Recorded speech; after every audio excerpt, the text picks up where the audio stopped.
Hello everyone, welcome back to my channel. आज की इस वीडियो में हम लोग बीए फोर्थ सेमेस्टर का यूनिट 1.2 जो कि है laws, policies, institution, scheme, concession and benefits for person with disability concerning employment, इस यूनिट को अच्छे से पढ़ेंगे।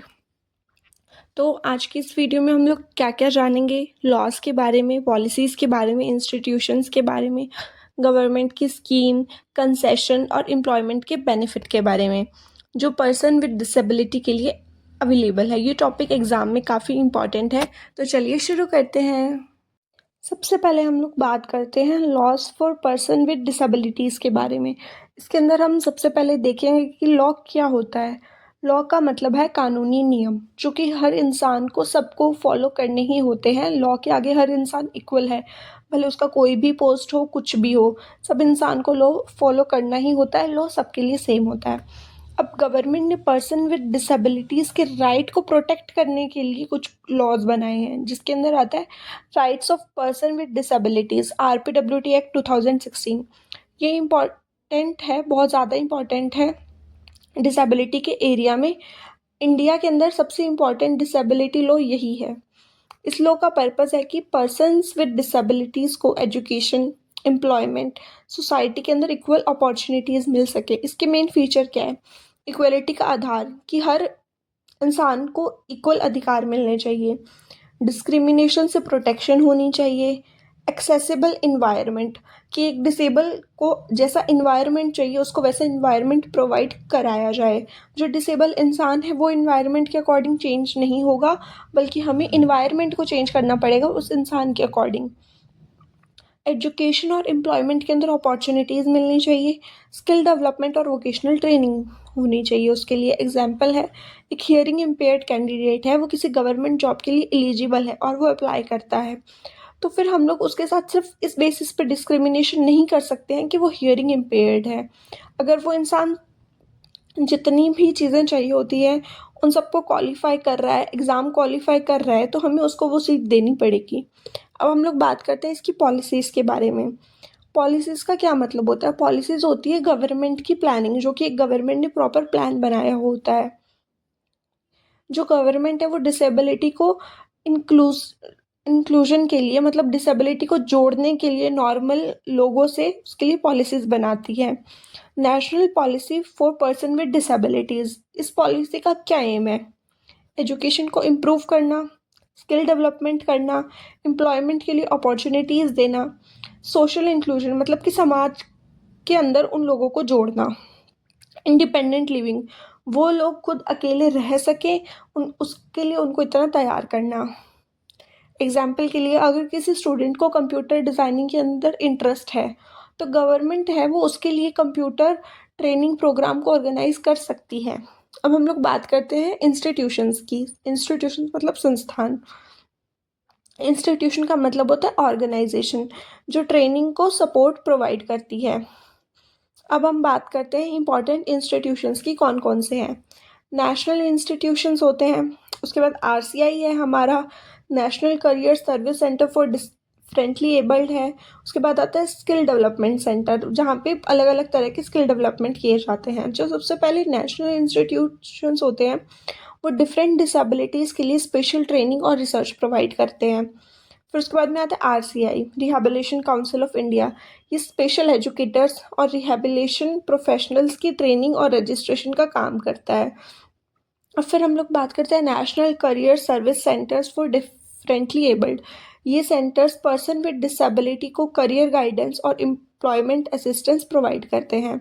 फिर हम देखते हैं कि स्किल डेवलपमेंट सेंटर्स, यहाँ पे वोकेशनल कोर्सेज करवाए जाते हैं, जैसे कि कंप्यूटर ट्रेनिंग का काम हो गया, टेलरिंग सिखा दी, graphic designing, retail, hospitality, data entry, ये सब चीज़ें यहाँ पे सिखाई जाती है। अब हम लोग बात करते हैं स्कीम्स की, जो गवर्नमेंट ने अलग अलग स्कीम बनाई है उन सब की। गवर्नमेंट पर्सन विद डिसेबिलिटीज़ के लिए बहुत सी स्कीम्स चलाती है। उसके अंदर सबसे पहली स्कीम कौन सी है? Skill development programme. स्किल मतलब कौशल विकास कार्यक्रम। इसके अंदर हमारे जो स्किल है उनको डेवलप किया जाता है। एम्प्लॉयमेंट के लिए प्रैक्टिकल ट्रेनिंग दी जाती है, जैसे कि कंप्यूटर कोर्स हो गया, मोबाइल रिपेयर हो गया, ब्यूटी वेलनेस हो गया, इलेक्ट्रिशियन और रिटेल, ये सब चीज़ें। इसका एम क्या है? आत्मनिर्भरता और रोजगार के अवसर प्रदान करना। उसके बाद आती है सेल्फ एम्प्लॉयमेंट स्कीम्स।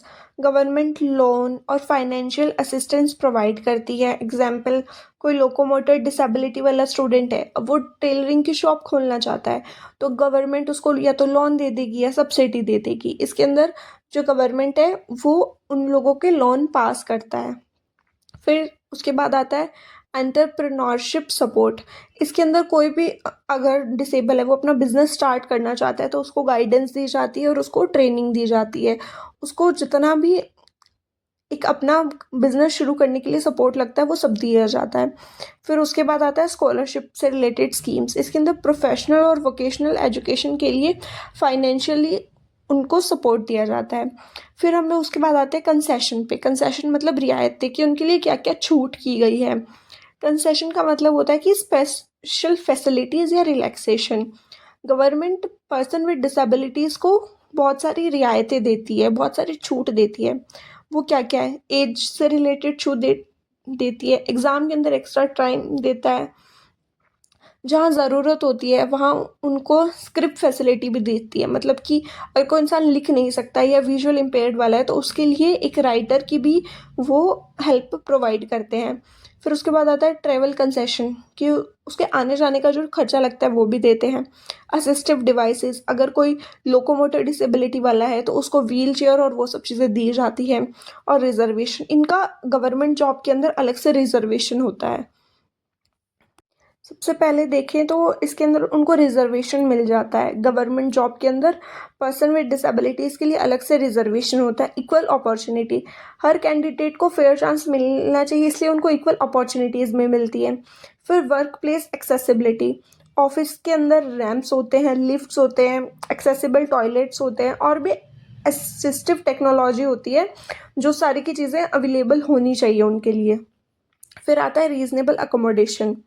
अब एम्प्लॉय की नीड के अकॉर्डिंग वर्क प्लेस में चेंज किए जाते हैं। ऐसा नहीं है कि वर्क प्लेस ऐसा है तो हम लोग एम्प्लॉय चेंज कर देंगे, नहीं। अगर आपके पास एक डिसेबल एम्प्लॉय है तो आपको उसके अकॉर्डिंग आपकी वर्क प्लेस के अंदर चेंजेस करने पड़ेंगे। For example, hearing impairment employee को विजुअल अलर्ट्स देता है।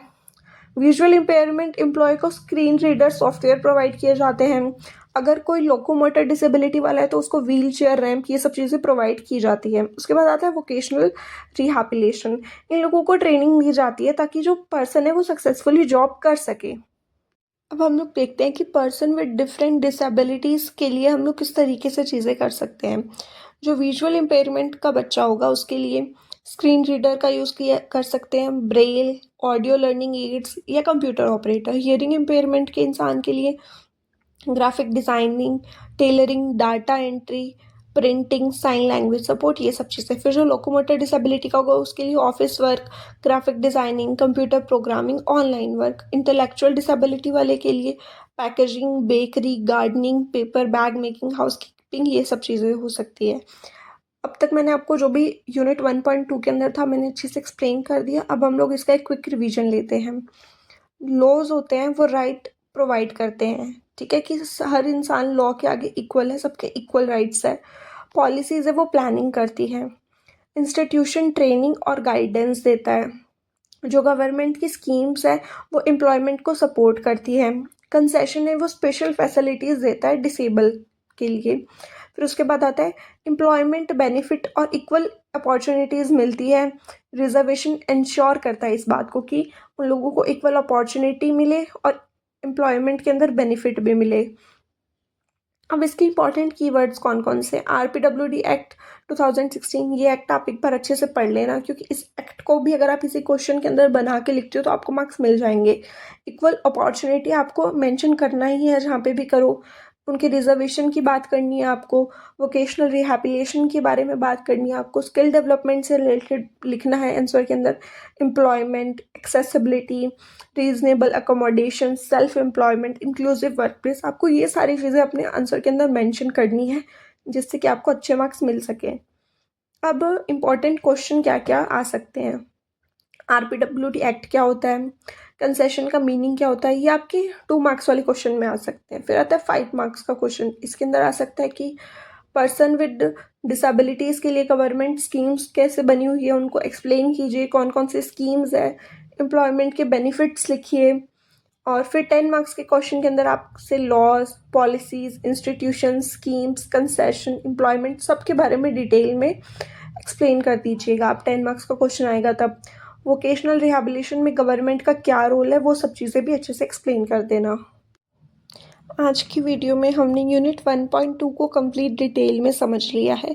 अगली वीडियो में हम लोग unit 1.3 perspectives and model of vocational training उसके एग्जाम्पल और डायग्राम सबके साथ अच्छे से पढ़ेंगे। अगर ये वीडियो आपको हेल्पफुल लगी हो तो अपने क्लासमेट के साथ भी शेयर करना, लाइक करना, सब्सक्राइब करना, कमेंट करना। अगर आपको कुछ भी प्रॉब्लम आई हो तो भी वो मुझे कमेंट करके बता देना। आपको किसी और टॉपिक के बारे में, किसी और सब्जेक्ट से रिलेटेड वीडियो चाहिए तो भी आप मुझे बता देना। Thank you.